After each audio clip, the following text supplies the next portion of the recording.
5 राज्यों में हालिया हुए चुनाव में बीजेपी ने बाजी मारी। अब 2024 के फाइनल की है तैयारी। हम बात करेंगे 5 मुद्दों पे।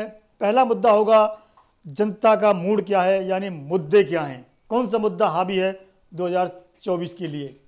नंबर 2 पे हम बात करेंगे मोदी बनाम राहुल गांधी की पॉपुलरिटी क्या है, कितने लोकप्रिय हैं जनता में, दोनों की तुलना होगी।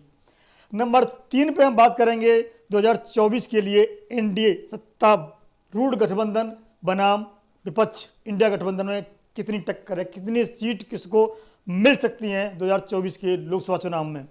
नंबर 4 पे बात करेंगे दक्षिण भारत का मूड क्या है। अभी आपने उत्तर भारत हिंदी पट्टी का मूड देखा था सेमीफाइनल में, लेकिन 2024 के लिए दक्षिण भारत का मूड क्या है। नंबर हम 5 पे बात करेंगे सबसे बड़े राज्य यूपी की, इसमें 80 सीट आती हैं, वहां पे क्या मूड है जनता का, क्या कहता है पहला चुनावी सर्वे। ये देख लीजिए सबसे पहले किस राज्य में कितनी सीटें हैं। ये 2 कांग्रेस की तरफ से और बीजेपी की तरफ से कैंडिडेट हैं। शायद आपको पता होगी प्रधानमंत्री पद की बात करें तो जनता के सर्वे में तो राहुल गांधी का नाम आया है, लेकिन पूरे विपक्ष ने खड़गे जी को नियुक्त किया है एज ए प्रधानमंत्री विपक्ष का उम्मीदवार। लेकिन हम बात करते हैं सत्ता पक्ष की तो सब एक मत से सहमत है, सत्ता पक्ष में मोदी जी नंबर 1 जी, मोदी जी की गारंटी है तो मुमकिन है। तो इस तरह के डायलॉग भी उछलेंगे, बहुत सारी बातें होंगी, एक एक करके हम बात करते हैं। यह है पहला मुद्दा, क्या है जनता का मुद्दा, बात करते हैं। पहला मुद्दा है राम मंदिर। 27% के साथ में राम मंदिर, यानी कि 1/4 जनता चाहती है कि राम मंदिर मुद्दा है और उस पर वो वोट देगी, 1/4 से थोड़ा ज़्यादा। बात करते हैं बेरोजगारी। बेरोजगारी को सोच करके ध्यान में दे करके 42%, 42% के आसपास जनता बेरोजगारी को ध्यान में रख करके बेरोजगारी के बिंदु को केंद्रित करके वोट देगी, ऐसा मानना है जनता का। जाति गणना 10%, काला धन 10%, पता नहीं 11%, वो जो कांग्रेस का कहें या राहुल गांधी का कहें, जाति गणना और ओबीसी मुद्दा टाएं टाएं फिस्ट हो चुका है। मोदी की गारंटी और राम मंदिर मुद्दा बना हुआ है, लेकिन साथ में बेरोजगारी भी बीजेपी के लिए मुद्दा है, नुकसान दे सकता है बीजेपी के लिए। तो ये मुद्दे हैं, चुनावी मुद्दे, जो जनता चुनाव के समय इनको पूछेगी, नेताओं से क्वेश्चन करेगी, और करना चाहिए। हर वोटर को अपने नेता से जो वोट मांगने आए क्वेश्चन करना चाहिए। और भी क्वेश्चन हो सकते हैं बहुत सारे, क्योंकि ये प्रभावी मुद्दे हैं, आपके सामने हैं। हम बात करेंगे पॉपुलरिटी की। पॉपुलरिटी में कौन सा नेता किस पे कितना भारी है। लोकप्रियता की बात होती है, लोकप्रियता में कौन नेता जनता के दिल में जगह बना के कितनी % बैठा है, कितनी लोकप्रियता किसकी है। Narendra Modi 56%, more than 50%। देखिए आप 50% से ज़्यादा लोकप्रियता लेकर के नंबर 1 बने हुए हैं Modi ji, number 1, more than 50% है। सेकंड नंबर पर राहुल गांधी हैं कि 37%, लेस देन 50% है। क्या करोगे आप, जो कि इन्होंने यात्रा जो भारत जोड़ो यात्रा की थी उससे पहले की लोकप्रियता देखें 20% से भी नीचे थी। 20%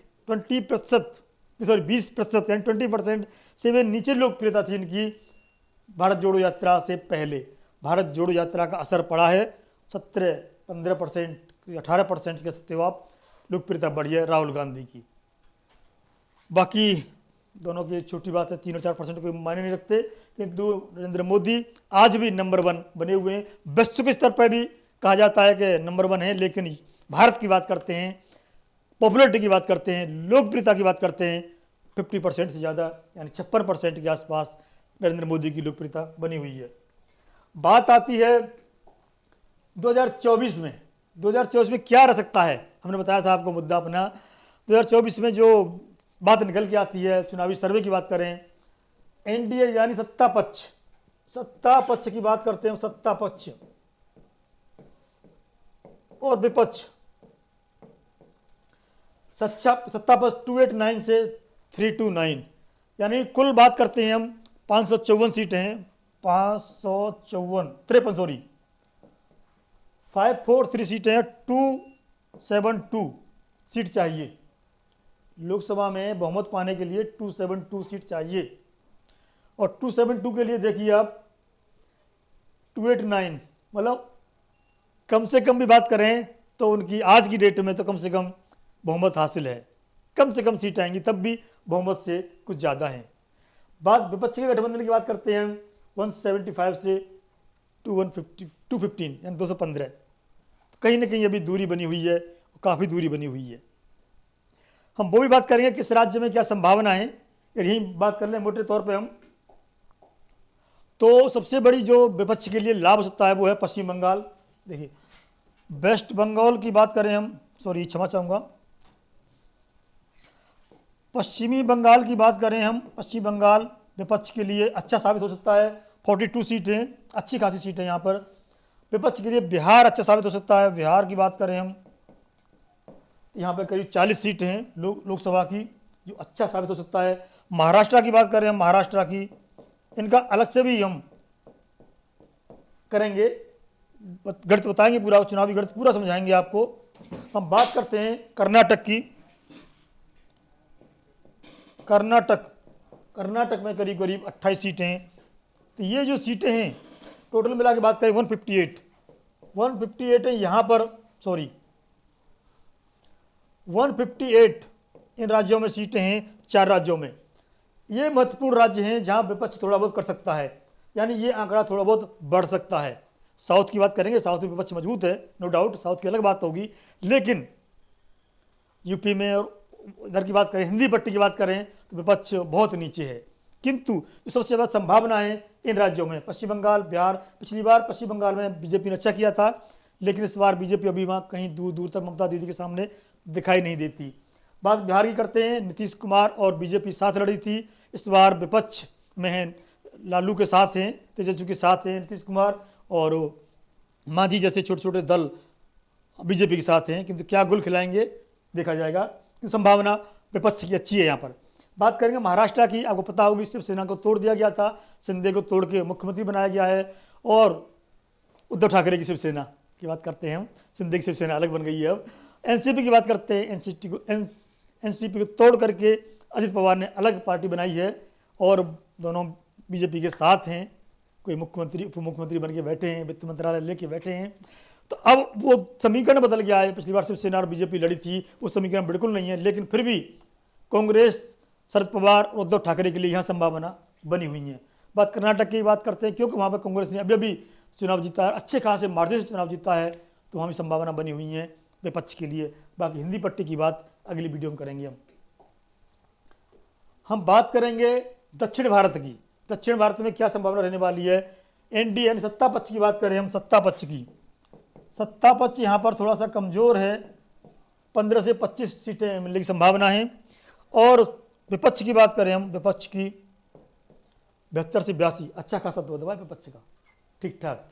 हम बात करेंगे अदर्स की, अदर्स 28 से 38। अदर्स में कौन कौन आ सकते हैं, केरल में कुछ पार्टियां हैं, लोकल पार्टियां हैं, और हम बात करेंगे तेलंगाना की, आंध्रा की, इस तरह की जो क्षेत्रीय दल हैं वहाँ पे, उनकी संभावना है अदर्स में आते हैं। ये आपको अच्छी तरह पता होगी, जगनमोहन रेड्डी हैं, इस तरह के जो क्षेत्रीय दल बना रखे हैं इन्होंने साउथ में, उनके लिए अब 28 से 33 कहाँ जाएंगे ये पता नहीं है अभी, इनके बारे में कुछ नहीं कह सकते। ये इधर भी जा सकते हैं और इधर भी जा सकते हैं। जगनमोहन रेड्डी का भी कुछ भी नहीं है, इधर है ना उधर है वो। चंद्रशेखर राव अभी हारे हैं वो तेलंगाना, और वहाँ पे 17 सीटें हैं, किंतु कहाँ जाएंगे पता नहीं है उनका भी। और आंध्रा में भी अभी बहुत कुछ होने वाला है, 25 सीटें, बहुत बड़ा स्टेट है वो, 25 सीट मायने रखती हैं। तो साउथ की बात कर रहे हैं तो साउथ में कुछ भी हो सकता है इन सीटों के लिए भी, किंतु कमज़ोर है बीजेपी, इसमें दो राय नहीं है। अदर्स का अच्छा खासा दबदबा है, 28 यानी 30-32 सीट वहाँ पर अदर्स जा रही हैं। और अदर्स किधर जाएगा ये निर्भर करेगा 2024 के इलेक्शन पर।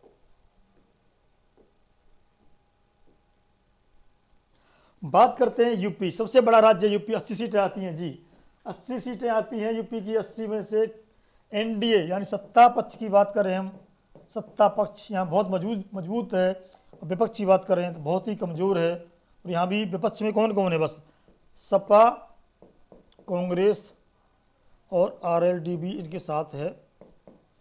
ये मिलकर के 6 से 8 सीट बताइए। यहाँ पे बता दें आपको, शायद अमेठी इसमें जुड़ी हुई है और रायबरेली भी है। और समाजवादी पार्टी के गढ़ है, समाजवादी पार्टी के अपने, उनकी बात करें तो वो भी इसमें जुड़े हुए हैं।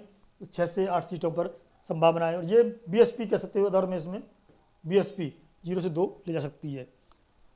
तो सत्ता पक्ष यानी कि एनडीए 71 से 73 सीटें जो पिछली बार आई थी, और पिछली बार तो कम आई थी, उससे पहले आई थी, वो दोहरा सकता है यूपी में। तो यूपी में, और अभी राम मंदिर का जो मुद्दा है उसको बीजेपी पूरी तरह से यूपी में बढ़ाना चाहती है।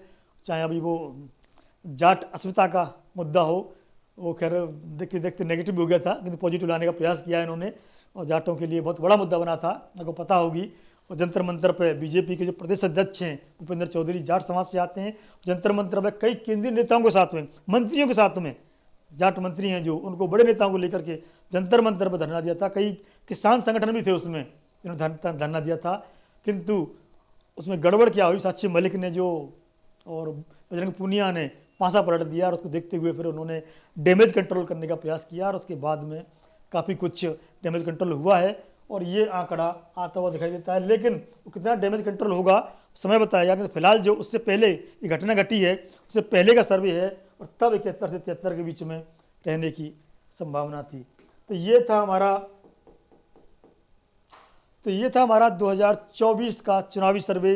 अभी आपने देखा होगा कि 5 राज्यों में, 3 बड़े राज्यों में बीजेपी, 5 राज्यों में इलेक्शन हुआ था, और 3 बड़े राज्यों में बीजेपी ने भयंकर ठीक ठाक जोर से बाजी मारी, और 2024 की उसी के आधार पर करने लगे हैं वो तैयारी। और इंडिया गठबंधन है जो विपक्ष का, वो कहाँ पर है आपने देखा। ओवरऑल बात करें तो 272 के आंकड़े से, जादुई आंकड़े से 272 के से दूर है अभी विपक्ष, उसे और मेहनत करनी पड़ेगी। सत्ता पक्ष कम से कम भी सीट आएंगी, 272 से कहीं ना कहीं ज़्यादा आज की डेट में लेता हुआ दिखाई देता है। और कौन से मुद्दे हावी थे, राम मंदिर या बेरोजगारी या महंगाई, उन सब पे आपके साथ बात रखी। तो इस तरह से अलग अलग राज्यों के, हिंदी पट्टी के, पूर्वोत्तर के, पश्चिम के राज्यों का भी चुनावी सर्वे लेके आएंगे। बने रहिए द पिलर के साथ। जय हिंद, जय भारत।